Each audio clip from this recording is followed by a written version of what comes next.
Hi guys, welcome back to English Winglish. Today our topic is verbs. Verbs అంటే క్రియలు. ఇవి రెండు రకాలు, action verbs, auxiliary verbs. Action verbs అంటే చేసే పనులను తెలియచేసేవి. ఆక్సిలరీ వర్బ్స్ని హెల్పింగ్ వర్బ్స్ అని కూడా అంటారు. ఇవి నౌన్, ప్రొనౌన్, సబ్జెక్ట్కి హెల్ప్ చేస్తాయన్నమాట. ఇవి 24 ఇన్ నెంబర్ ఉన్నాయండి ఆక్సిలరీ వర్బ్స్. ఇవన్నీ మనం వాటి యూసేజ్ కూడా చూద్దాం.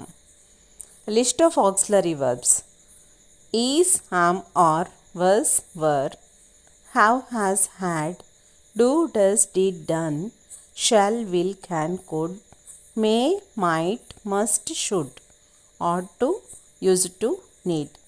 ఈ లిస్ట్ ఆఫ్ 24 వర్బ్స్ని మనం ఆక్సిలరీ హెల్పింగ్ వర్బ్స్ అంటాం. ఇవి ఎక్కడ యూజ్ చేయాలో చూద్దాం. am, is, are. ఐ వచ్చినప్పుడు am యూజ్ చేయాలి. I am a teacher, I am a girl, I am a woman, ఇట్లా. హీ వచ్చినప్పుడు is, he is a doctor. You వచ్చినప్పుడు are, you are a lawyer. వీకి కూడా are, we are students. Are ప్లూరల్కి, is, am సింగులర్కి. Next was, were. ఇవి మనం గత కాలంలోవి తెలియచేసేది. షీ వాజ్ ఏ టీచర్, ఇప్పుడు కాదు. దే వర్ మై ఫ్రెండ్స్, ఇప్పుడు కాదు. హ్యావ్, హ్యాజ్, హ్యాడ్ మనకి సంబంధించిన వస్తువులకి యూజ్ చేస్తాం. ఐ హ్యావ్ ఏ పెన్, నాకు ఒక పెన్ ఉంది. యూ హ్యావ్ ఏ బుక్, నీకు ఒక బుక్ ఉంది.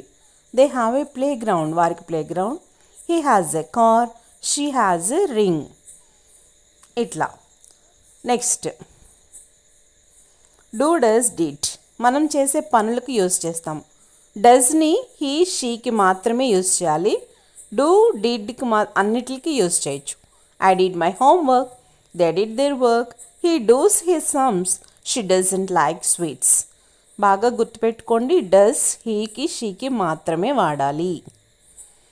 నెక్స్ట్ విల్, షెల్ ఇవి మనం ఫ్యూచర్లో చేసే పనులు, అంటే భవిష్యత్తులో చేసే పనులను తెలియజేసేది.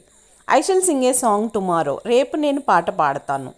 We shall go for a picnic next week, next week నేను పిక్నిక్కి వెళ్తాను.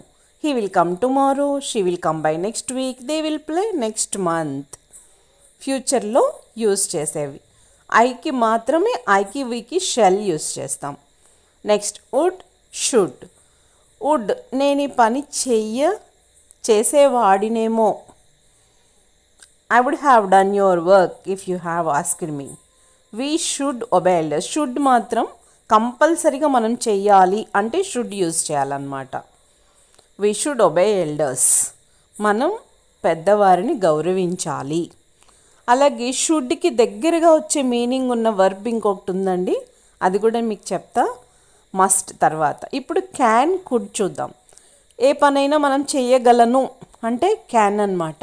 I can solve the puzzle, I can help you, I can do your work, ఇలా. He could not see the bird. చేయగలను అంటే క్యాన్, చేయలేను అంటే cannot. మే, might ఈ పని అవ్వచ్చు, అవ్వకపోవచ్చు. ఇట్ మే రెయిన్ వర్షం రావచ్చు, రాకపోవచ్చు. He may get good grades మంచి మార్కులు రావచ్చు, రాకపోవచ్చు. It might be holiday tomorrow రేపు హాలిడే ఉండొచ్చేమో, అలా అన్నమాట. ఇందాక చెప్పాను కదండి, షుడ్కి మస్ట్ ఈ రెండు కొంచెం ఒకే మీనింగ్ అన్నమాట. We must speak the truth, మనం నిజమే మాట్లాడాలి. షుడ్ కూడా ఇంచుమించు ఇదే usage. Next ought to, we ought to respect each other. Should, must, ought to మూడిటికి సేమ్ మీనింగ్ ఉంటుందండి. ఆట్ టు అంటే చాయిస్ అన్నమాట, ఇది రూలే, కానీ మన ఇష్టమైతే చేయొచ్చు, లేకపోతే లేదు అన్నట్లు. మస్ట్, షుడ్ అంటే మాత్రం కంపల్సరీగా ఆ పని చేయాలన్నమాట. Next need to, we need to clear our doubts. Need అంటే అవసరం. I need your pen, I need your help, ఇట్లా. దీనికి నీడ్ యూజ్ చేస్తాం. వీటన్నిటిని కూడా మనం ఆక్సిలరీ వర్బ్స్ అంటాము. ఈ టాపిక్ మీకు అర్థమైంది అనుకుంటున్నాను. మీకు ఒకవేళ అర్థం కాకపోతే నాకు కామెంట్స్లో చెప్పండి. ఏమైనా డౌట్స్ ఉంటే I will clear them in next video. Thank you for watching. If you like this video please like, share and don't forget to subscribe my channel for more further videos. Thank you.